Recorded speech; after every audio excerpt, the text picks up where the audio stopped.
Well, here in New York, Bill de Blasio has been sworn in as the city's new mayor, replacing billionaire Mike Bloomberg. Former U.S. President Bill Clinton administered the oath of office on a Bible once used by Franklin Delano Roosevelt. De Blasio was the first Democrat to lead New York in 2 decades. In his inaugural address, he vowed to fight income inequality. I know that there are those who think that what I said during the campaign was just rhetoric, just political talk in the interest of getting elected. And there are some who think that now, as we turn to governing, well, that things will just continue pretty much the way they always have. So let me be clear. When I said I would take dead aim at the tail of 2 cities, I meant it.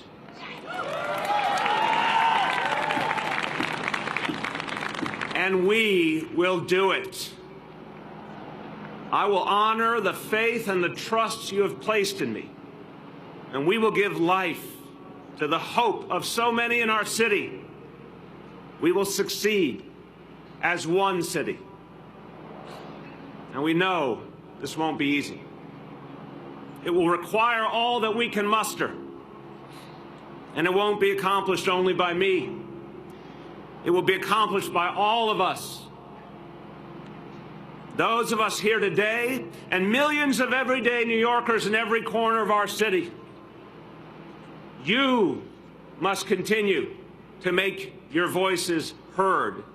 You must be at the center of this debate. And our work begins now.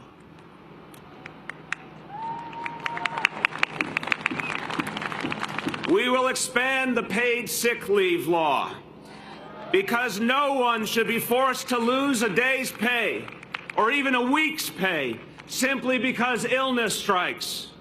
And by this time next year, fully 300,000 additional New Yorkers will be protected by that law. We won't wait. We'll do it now. We will require big developers to build more affordable housing. We will fight to stem the tide of hospital closures. And we'll expand community health centers into neighborhoods in need so that New Yorkers see our city not as the exclusive domain of the 1%, but a place where everyday people can afford to live, work, and raise a family. We won't wait.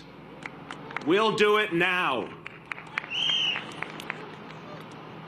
We will reform a broken stop-and-frisk policy, both to protect the dignity and rights of young men of color and to give our brave police officers the partnership they need to continue their success in driving down crime. We won't wait. We'll do it now. And we will ask the very wealthy to pay a little more in taxes so that we can offer full-day universal pre-K for every child in this city and after-school programs for every middle school child. And when we say a little more, we can rightly emphasize the little.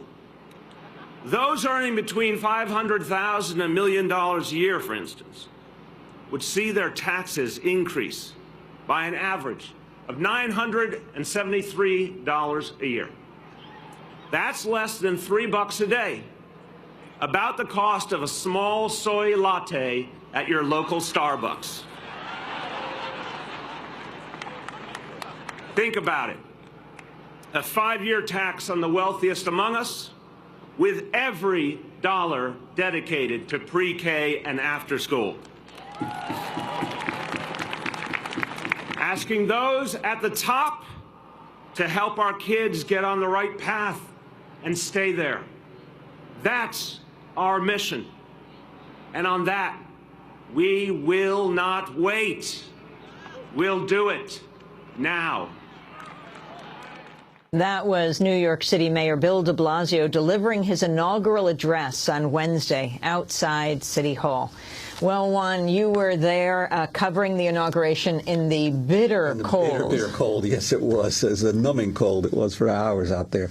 But it really was an unusual inauguration, and I've covered many of these municipal inaugurations over the years. The most interesting thing, obviously, was the more people-oriented nature of the inauguration. The new mayor had given out 1,000 tickets to ordinary New Yorkers who applied for them. There was disco music to entertain a disc jockey to entertain the audience while they waited in the cold, and I think it's hard to underestimate the extraordinary change that is occurring in city government compared to the Bloomberg era. And there was Michael Bloomberg sitting, probably the most morose look on his face that he's had in his 12 years in office, as he heard one after another speaker essentially criticize his record. And I think that it's hard to underestimate the enormous change that's occurring. It's almost a 180-degree turn in New York City government, not just with Bill de Blasio, but with the new public advocate, Letitia James, the controller, Scott Stringer. And next week, the city council is poised to elect a councilwoman from East Harlem in the South Bronx, Melissa Mark-Viverito, and who's also the co-chair of the Progressive Caucus, to become the speaker, which is the second most powerful post. So you've got basically a coalition of the most progressive public officials, almost in memory, about to assumed office in this week. And I think it's going to be a dramatic change from the sort of corporate-oriented, top-down management style of the Bloomberg era to a more bottom-up effort to address the needs of the 99% that obviously Occupy Wall Street put on the national map. Now, interestingly, one of the biggest cheers came when he talked about taxing wealthier New Yorkers to help pay for pre-K education. Well, not only pre-K, but I think people have not noticed that he's also increasingly emphasizing after-school programs and the need for middle school children, for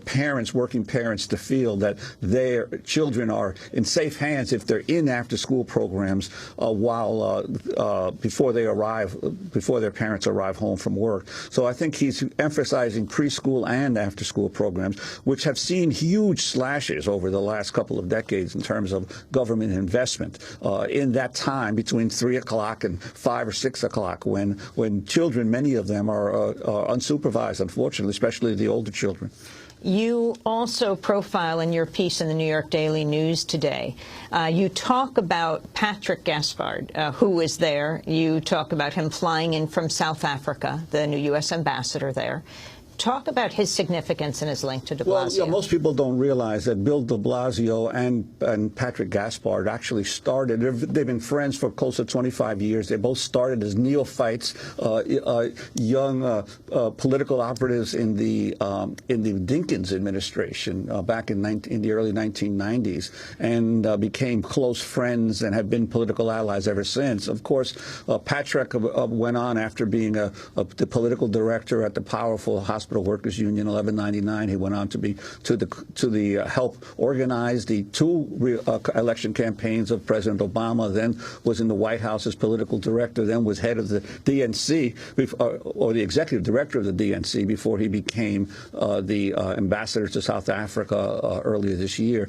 So they've been close for years, and he's still they're still very close. So many of the people that de Blasio is now looking to help in his administration have also been very close to Patrick Gaspard. He chose as his chief of staff the former top aide to Patrick in all of these different positions, Laura Santucci, who will now become the new City Hall chief of staff. So there's been a close alliance between them for years. But of course, now Patrick is an ambassador now. He's out of politics per se, but he couldn't help coming to this inauguration. And you talk about the man who trained them both, de Blasio and Gaspard. Yes, both were trained by Bill Lynch, the former deputy mayor under David Dinkins, and who was a mentor to many young African American, Latino, and progressive political activists over the years.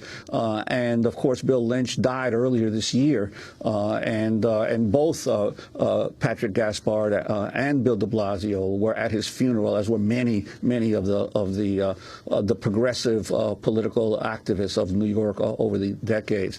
So it's sort of bittersweet that Bill died just before Patrick was installed as the new South African ambassador, and just before Bill de Blasio won his race for mayor. We're going to go to break. When we come back, the charge to Bill de Blasio, given in a speech by Harry Belafonte. This is Democracy Now!, democracynow.org, the War and Peace Report, and then we'll bring you our national broadcast exclusive as we went to LaGuardia Airport yesterday, right about the same time that Bill de Blasio was being inaugurated, to cover the return of attorney Lynn Stewart. She'd been in prison for 4 years. Stay with us. I'm Amy Goodman. Thanks so much for watching this report from Democracy Now!, your daily independent global grassroots news hour. We don't accept advertising or corporate funding, but rather rely on donations from viewers like you. Please make your contribution by visiting democracynow.org today. We need your support today to keep bringing you this hard-hitting, in-depth reporting.